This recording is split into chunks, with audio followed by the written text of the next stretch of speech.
This pastor says this elderly man walks up. His face looked like leather that had been sunbaked for months. This man said, "I'd like to just meet you and introduce myself." And the preacher said, "How did you get saved? Tell me the story."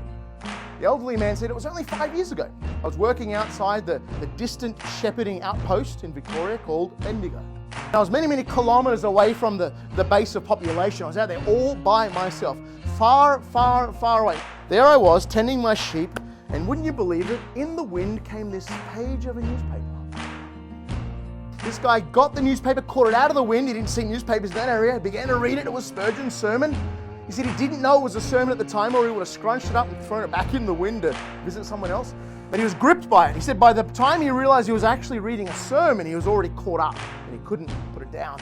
And he reread it, and he reread it, and he reread it, and he reread it, and came to faith and trusted in Christ.